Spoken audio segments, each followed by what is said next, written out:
Howdy friends, I'm Jen. Welcome back to Altruistic FarmStead, where we use our garden for good. Today I want to talk to you guys about peppers. First we're going to go over facts regarding peppers. Then we're going to talk about planting peppers. We're going to talk about companion plants and pests that affect peppers. We're also going to cover how to harvest peppers and how to preserve peppers. Let's get started, guys. First off, peppers love the heat, but they really don't like too much of the heat. And they also kind of like to be neglected a little bit. So they want to be loved, but not too much. So as far as heat goes, they really flourish in the morning sun. The morning sun isn't as hot and or as intense as that evening sun. So in our garden here, I have planted some peppers.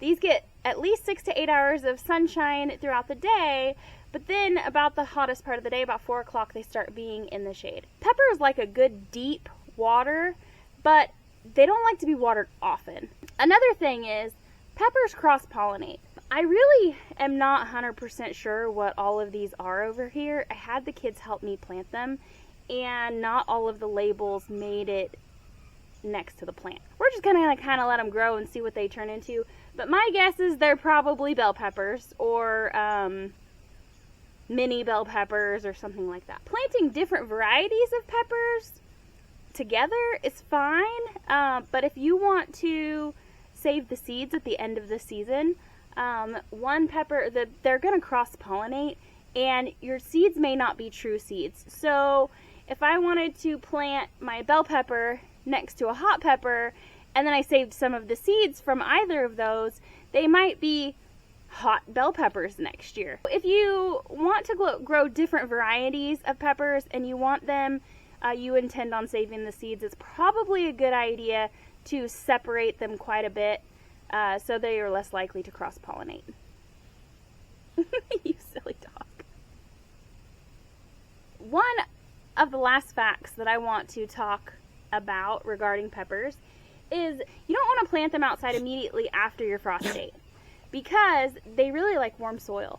And you probably want to wait until your nights are above 60 degrees before you plant your peppers outside, or they may be stunted. The second topic I want to talk to you guys about today is how to grow good, healthy pepper plants. First off, I'm just going to use this as an example. This is a pepper, it's a mini bell mix that I started, I don't know, probably 6 weeks ago. And it's just not very big. But I'm just going to use it as an example to show you how to plant. Ideally, I would wait till my plant got bigger than this and was healthier. You can tell that the root system on this just isn't that good. I like to plant my pepper plants about 12 inches apart. I have a gap of about 2 feet between these two pepper plants, so I'm just going to take this opportunity to plant this right here. I am just going to dig a little hole.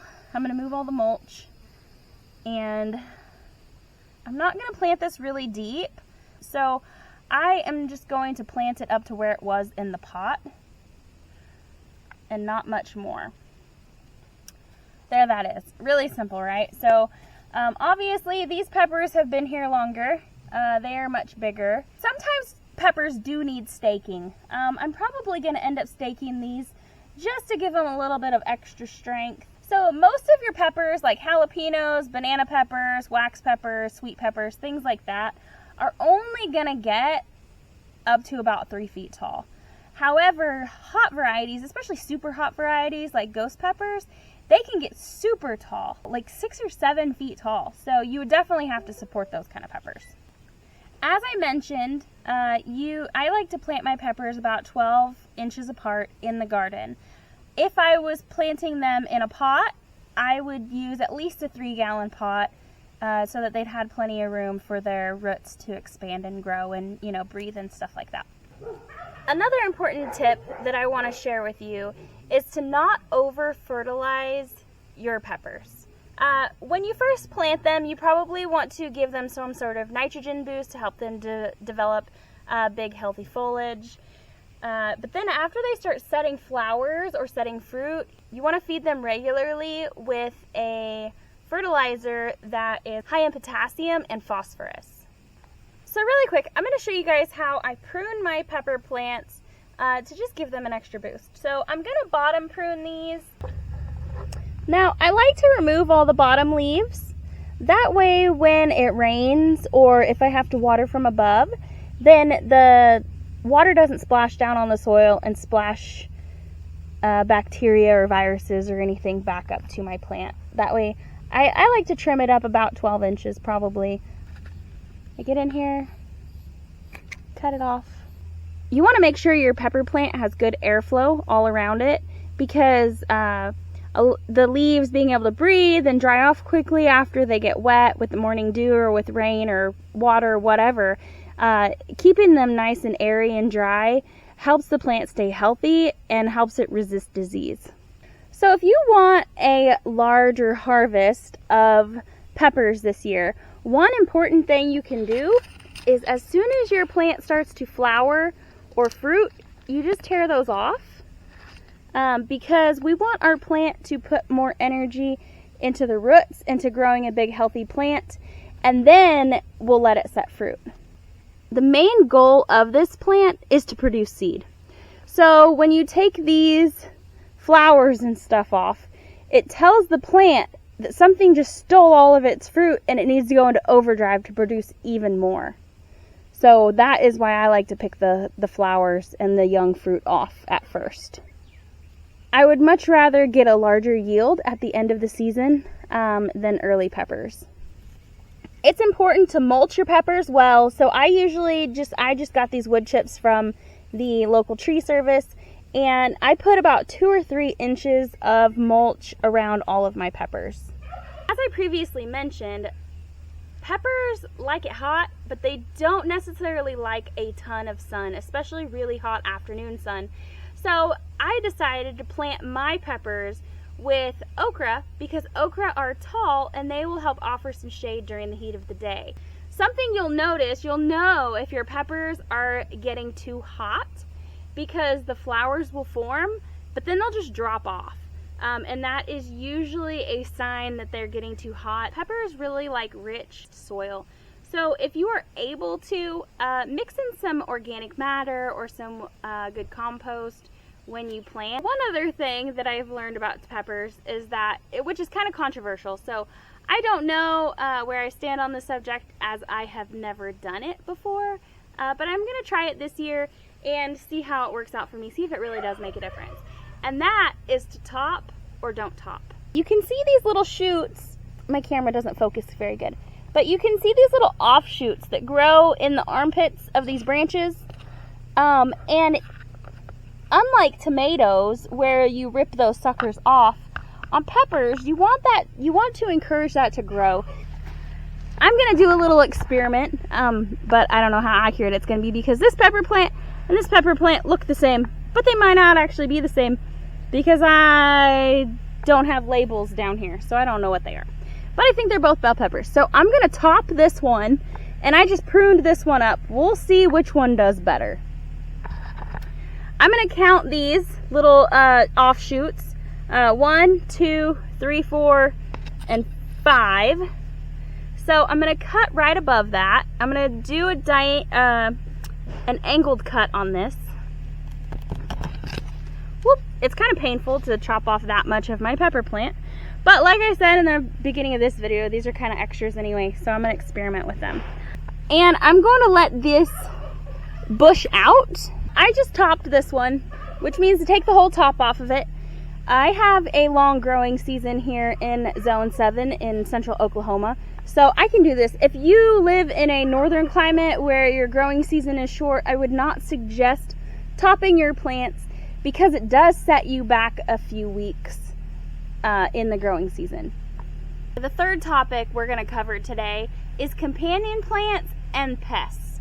I am a big believer in organic gardening, and so I'm going to take any information that I can find to control pests naturally without using synthetic pesticides, insecticides, and things like that. So I like to companion plant. So first off, let's talk about the bugs that affect peppers, and then the companion plants that essentially may help repel those bugs. The first bugs that really affect peppers are aphids. Aphids are like little vampires that literally suck the sap out of your plant. Secondly, ants. If you have ants, you probably have aphids, because when aphids suck the sap out of your plants, they leave behind a sticky residue called honeydew that the ants really, really love. Here's a picture of leaf miners. They leave a very distinctive trail-like pattern on your leaves, so it's really easy to tell if you have a leaf miner problem. On the other hand, white flies are another big pest of peppers, and you'll know if you have white flies, one, because if you bump up against a plant, you're gonna have all these little white flies that go everywhere. Secondly, they leave a fingerprint type deal on the plant, and here's a picture of that. So my favorite thing about companion planting is diversity. You'll see things interplanted everywhere in my garden because some things just grow well next to other things, and some plants benefit others. So let's get into what plants to plant with peppers. First off, anything in the garlic or onion family are going to be good because they have a really strong, potent smell that's going to deter a lot of pests.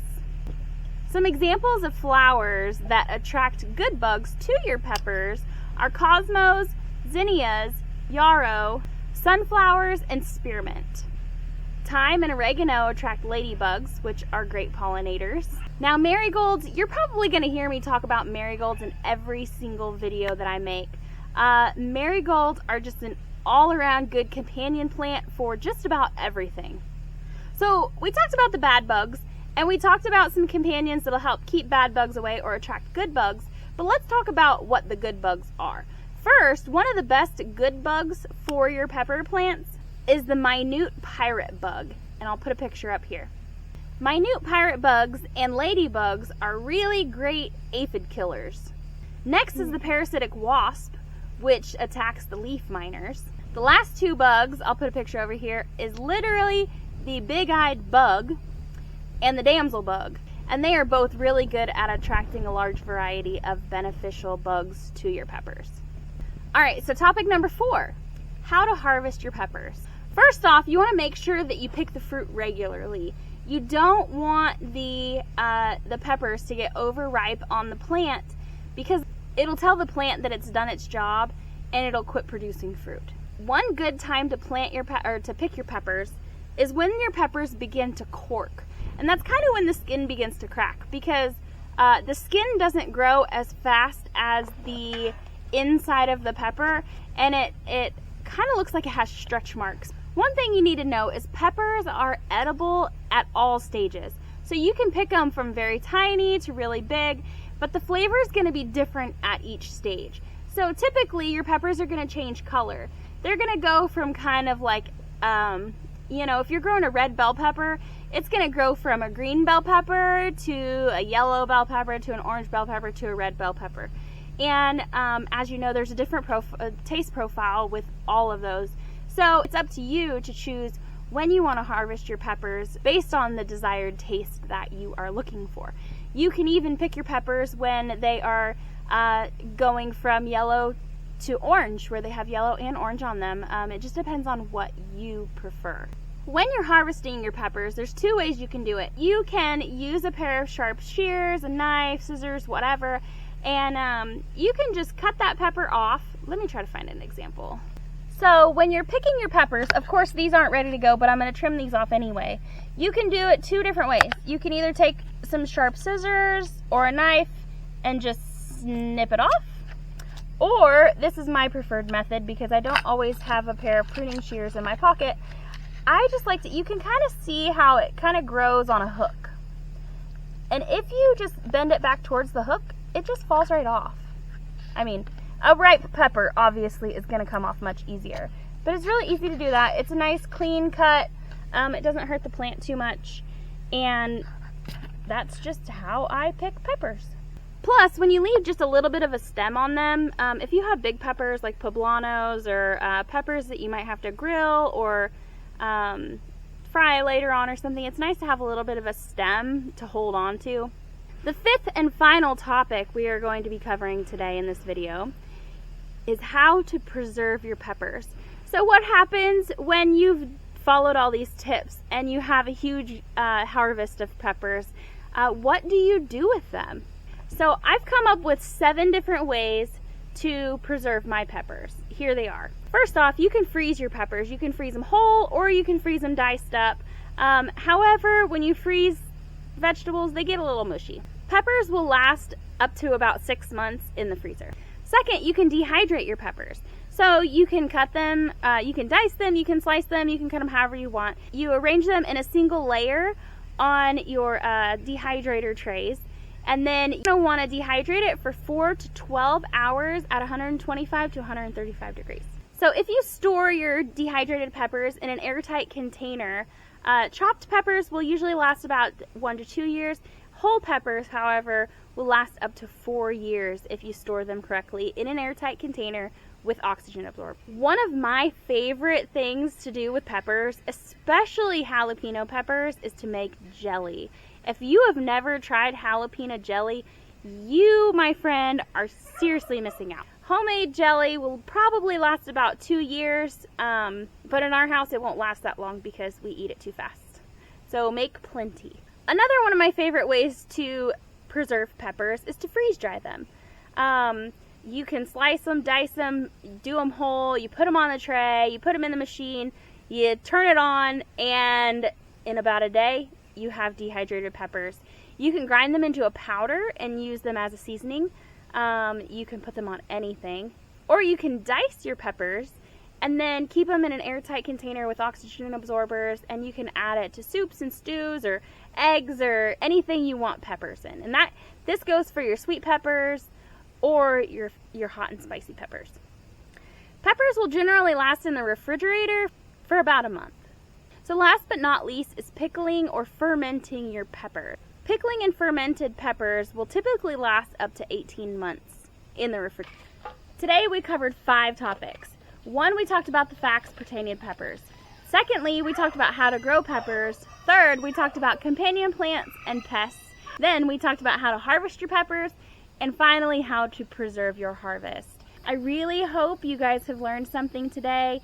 Thank you for hanging out with me. I really hope you'll take the time to like this video and subscribe to our channel so you never miss when we post a gardening video. If you would like to see more of what we have to offer, I will post a video up here and a playlist over here if you'd like to check those out. Thank you and have a blessed day.